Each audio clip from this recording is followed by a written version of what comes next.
এ বিষয়ে আরও জানাতে রাজশাহী থেকে আমাদের সাথে যুক্ত হচ্ছেন আবরার শাহির। আবরার, প্রথম বর্ষের শিক্ষার্থীরাও ভোটার হতে চায়, এখন সবশেষ পরিস্থিতি কি, সেখানকার দাবি আদায়ের খবর আছে জানান। এই মুহূর্তে যারা সাধারণ শিক্ষার্থী মনোনয়ন শেষ দিনে নিতে চান তারা এখন অবস্থান করছেন রাষ্ট্র যে কোষাধ্যক্ষের কার্যালয়, যেখান থেকে মনোনয়ন দিচ্ছে সেখানে। তবে ছাত্রদল এক প্রকার কোণঠাসা হয়ে পড়েছে এই মুহূর্তে।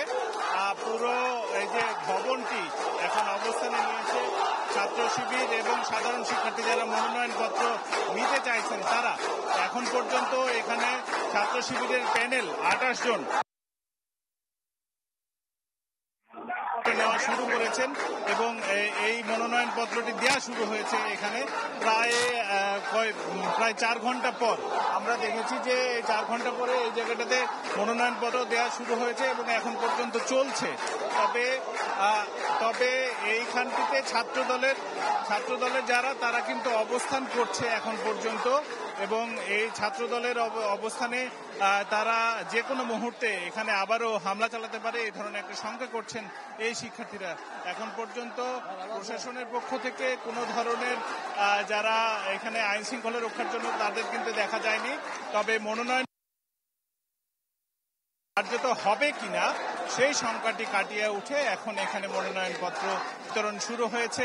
ছাত্র দল কিন্তু মনোনয়নপত্র তুলেছে গত বৃহস্পতিবার, অথচ রোববারের দিন সকাল থেকে তারা কাউকে মনোনয়নপত্র তুলতে দেয়নি এমন অভিযোগ রয়েছে।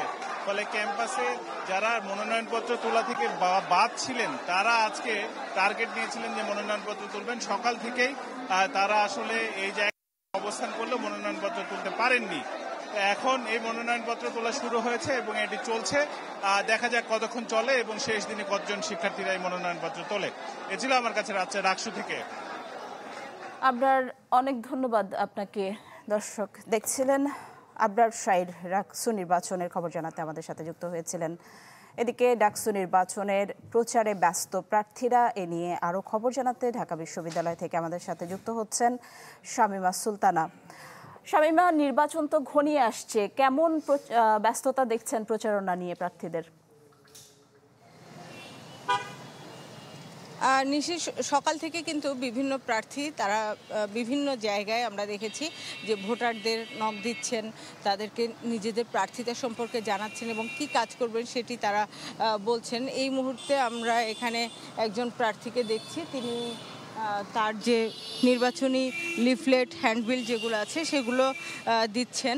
এই প্রার্থী বাকছাস সমর্থিত প্যানেলের জিএস প্রার্থী, তিনি কিন্তু ভোট চেয়ে যাচ্ছেন। এরকম করে ক্যাম্পাসের সব জায়গায়, হলগুলো বলেন কিংবা ক্যাম্পাসের যে মল চত্বর কিংবা টিএসসি, বিভিন্ন জায়গায় কিন্তু আসলে এই ভোট চাওয়া চলছে। যে যার মতো করে আসলে ভোট চাইছেন এবং এই যে প্রচারণা করে নিজেদের কি করবেন না করবেন সেইটুকু কিন্তু জানাচ্ছেন, যে কিভাবে তারা এই ডাকসুর হয়ে, নেতা হয়ে কিভাবে তারা বিশ্ববিদ্যালয়ের উন্নয়নে ভূমিকা রাখবেন সেই জিনিসটা কিন্তু তারা তুলে ধরছেন। এবং একই সঙ্গে আমরা যেটি দেখেছি যে অনেকে কিন্তু আলাদা করে তাদের ইশতেহারের জানান দিচ্ছেন।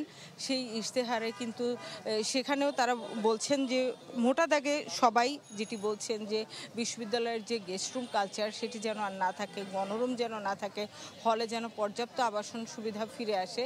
সেই ধরনের দাবিগুলো কিংবা সেই ধরনের যে কাজের আকাঙ্ক্ষাগুলো, সেগুলোর প্রতিফলন কিন্তু কম বেশি সব প্রার্থীদের ক্ষেত্রেই আমরা লক্ষ্য করছি। এবং সবাই কিন্তু যার যার জায়গা থেকে এই জিনিসগুলোকে তুলে ধরছেন। আরেকটি বিষয় বলে রাখি যে ভোট কেন্দ্রে ভোট দিতে প্রায় 8 মিনিটের মতো সময় লাগবে এক একজন ভোটারের, কারণ অনেকজন প্রার্থী, সব মিলে প্রায় 1500-এর মতো প্রার্থী, হল সংসদে 1000-এর উপরে এবং প্রায় 500-র মতো আছে কেন্দ্রীয় সংসদে। তো সেই জন্য কিন্তু ভোটিং বুথের সংখ্যা অনেক বাড়ানো হয়েছে। কেন্দ্র 8টি থাকলেও ভোটিং বুথ 700-র উপরে থাকবে। অনেক ধন্যবাদ শামীমা সুলতানা। দর্শক, ডাকসু নির্বাচনের প্রচারণার খবর জানাচ্ছেন শামীমা সুলতানা।